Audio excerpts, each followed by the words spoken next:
Welcome, week 2, office hours. Lance Sexton, certified SBA 7A loan training. Welcome all.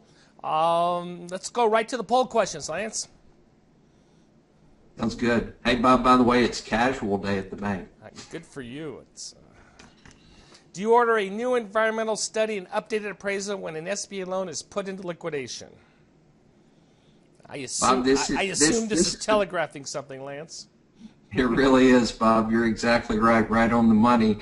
When an SBA loan goes into liquidation, one of the requirements, if you have commercial real estate as collateral, well, 2 requirements. One is to get a new appraisal in place, and the other is to order an environmental study. That's part of the liquidation process. So, and even if the SBA, or even if the property does not have environmental issues, SBA wants you to do an environmental to make sure everything's clean and clear. Have you had a poultry house loan recently that was more than $2 million? Do you have those in Arkansas, Lance? We are home to Tyson Foods, Bob, the largest protein producer. In fact, if I opened the window to my office, I probably could smell the Tyson Foods plant over there. Tyson corporate headquarters is a few blocks from the house here. I just want to caution, I see that nobody has done a poultry loan. However, if you look at SBA statistics, poultry house loans are a significant segment of SBA lending. And the one thing I just wanted to share to our servicing group, if you do get a poultry house loan and in excess of $2 million, there are some additional environmental requirements. In fact, if you submit it GP through Citrus Heights, that loan will go to the Inspector General's office for environmental clearance before the loan can be processed. So I just shared that because it's related to environmental, Bob. If you have a poultry house loan more than $2 million, and Bob, you helped me understand the other day on, or I'm sorry, that was on our 60 days past due call, but I was thinking about those lenders in Missouri and Georgia and places where poultry houses are a fairly normal business. If you do have a poultry house project over $2 million, it takes a lot longer. There's an extra level of environmental review on SBA's part. Lance, is that in the SOP? No. SBA took a significant loss on an environmental issue related to poultry farms. And when they took that significant loss, they put some additional requirements on poultry house loans that are in excess of $2 million. And it lengthens the process to get it approved. And I just share that. Many of our lenders, Bob, may never see one, but if you do see one, understand so you can set the expectation for the borrower that this is going to take longer than normal. Well, I think the takeaway for the people on the call, they're going, hey, I don't have a poultry house, so I'm not worried about it. The takeaway is be aware of the dollar amount. And you're going to treat a $2 million loan a little bit more carefully than a $150,000 loan. That's your takeaway. Well, Bob, in one of the biggest SBA lenders in the country, Live Oak Bank, they do $1 billion in SBA loans. A large percentage of that is poultry house loan. Number 3. Hey, shout out to Kevin. Kevin joined the class late. Does he need a slip for you, a tardy slip, Lance? Exactly. He needs a doctor's excuse. Welcome. Glad you're on the call, Kevin. Glad to have you, Kevin.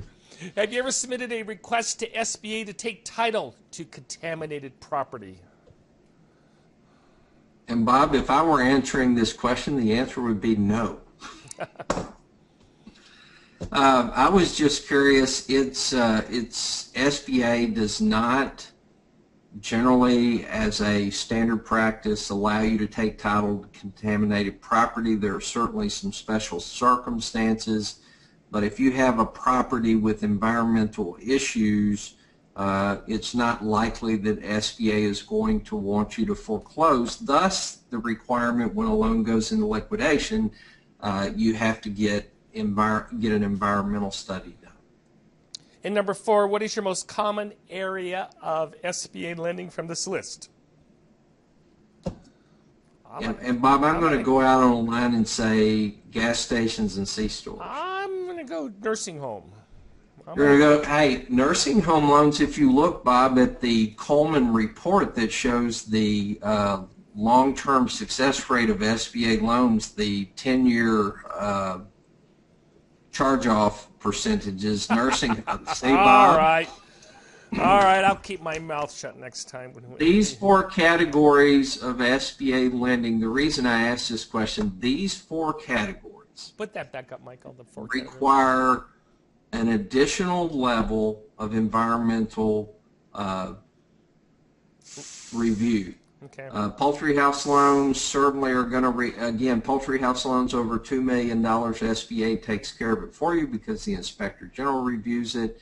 Dry cleaners are specifically mentioned in the SOP, so are gas stations and C-stores, and nursing homes are as well, Bob, because your newer nursing home properties probably have no environmental issues and care has been taken not to create those.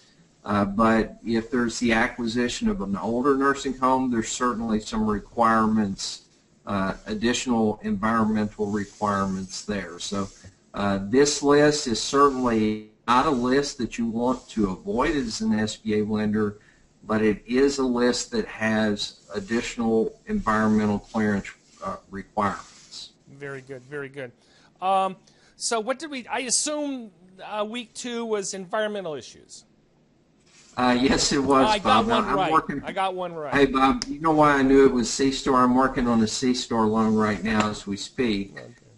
That list that I showed you earlier, the environmental process, you start out with the environmental questionnaire. If you have any potential issues or there's any historical use of the property or surrounding properties that would give concern, then you do an RSRA, risk search and record assessment. If the risk search and record assessment indicates any issues, then you go to environmental phase 1. That list that was in the previous poll question, Bob, they all start with an environmental phase 1. And what I would recommend is, I don't think you, and I know you're not going to become an expert on this stuff. You're certainly not going to become an expert when you read these reports. You don't know what they mean. Talk to your bank liaison, your underwriters. They have an environmental firm that they like, an environmental face of that. Pick up the phone, talk to them, send an email. They'll walk you through what you need to have. They're on top of this, and go with the firm. If you don't have a firm, go with a firm that does SBA. There's 4 or 5 out there. They're all very good. They're all professionally certified. But if you're questioning, do I need to go to a phase 1 or this, just pick up the phone and talk to them, and they'll say, hey, this is what SBA wants you to do. Right, Lance? Well, that's, Bob, I use one of the national firms who sometimes advertise on the Coleman report. And the nice thing, Bob, is I can call them up and say, I have this type of property, and they'll say, you need to do this, this, and this. Yeah. And just for everybody's knowledge, the questionnaire can be free. You, the loan officer, can take an environmental questionnaire and that can go out and accomplish that. The RSRA with most firms is $300 to $500. An environmental phase 1 usually runs about $2,000. Now, guys, when you get to the environmental phase 2, those reports can be expensive. I've seen an environmental phase 2 cost close to $20,000. Oh, and up. And up, and up. Yes, it's good to have a partner with your environmental firm anyway. Play on. Absolutely.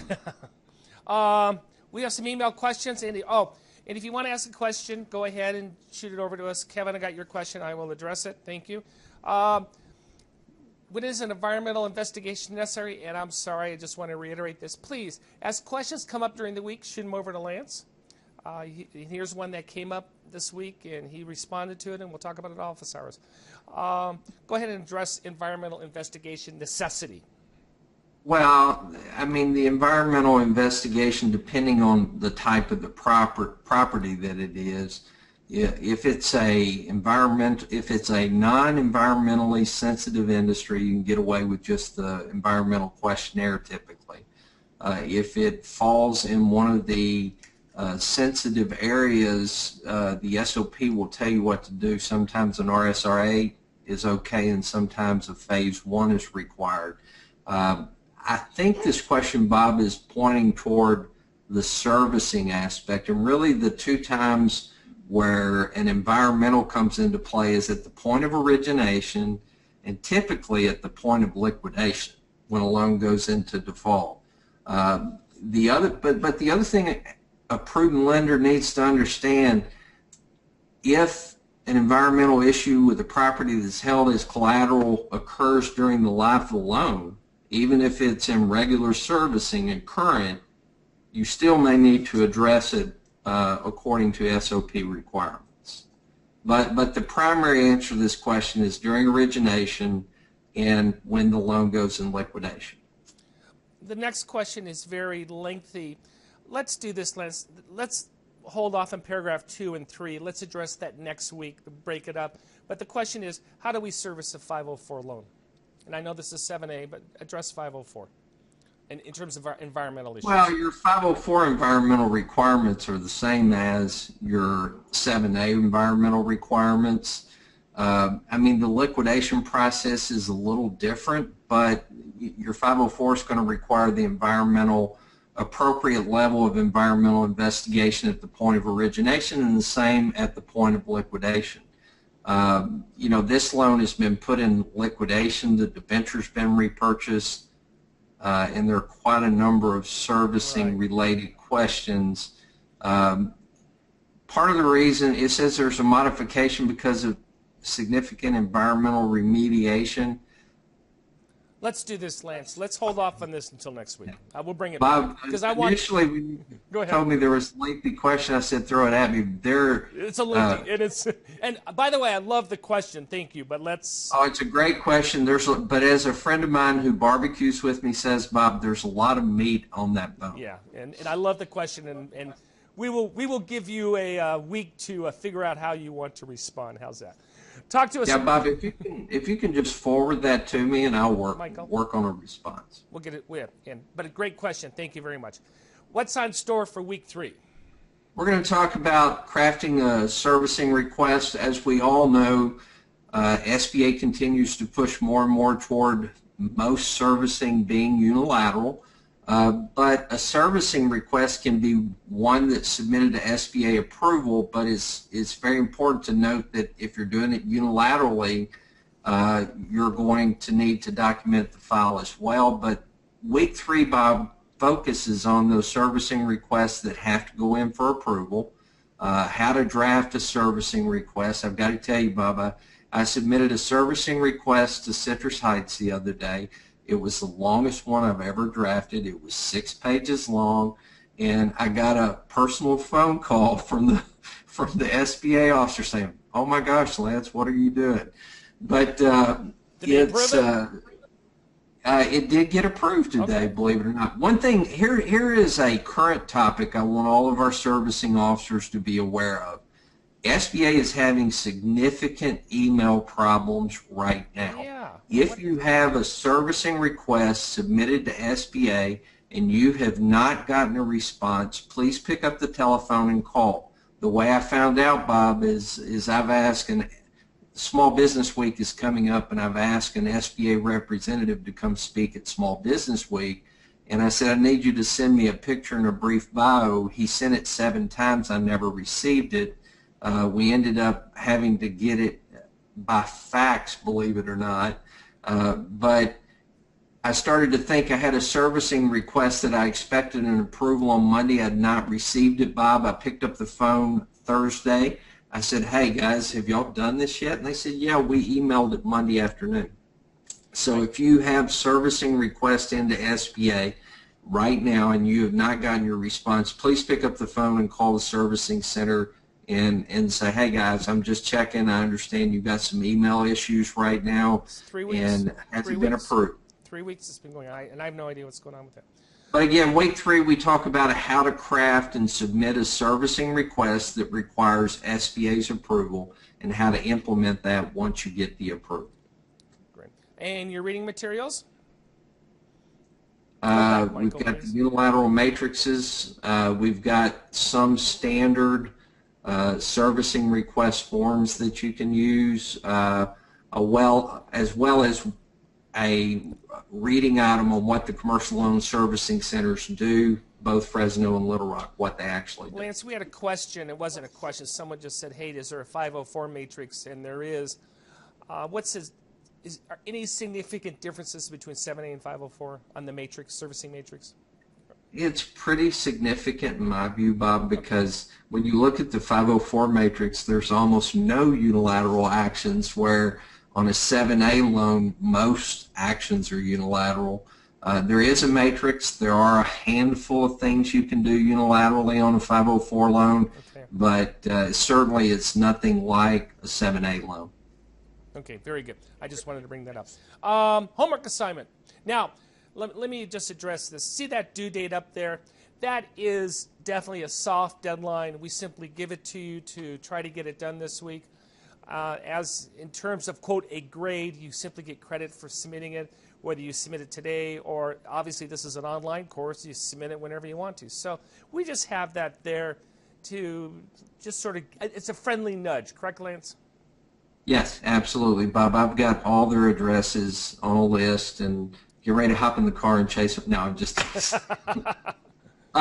This week with environmental, we will not have a specific homework assignment. During week 3 next week in office hours, we'll have a second homework assignment that will be related to week 3's materials. Great, very good.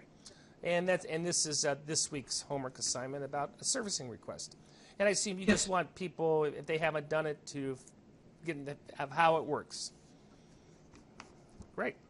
And I believe that's it. Michael, do we have any questions? I respect your time. I try to keep this at 15 minutes. We're 17 minutes after. Everyone enjoy the weekend. Enjoy the week 3. We'll talk to you next Friday. Thank you very much. Thank you.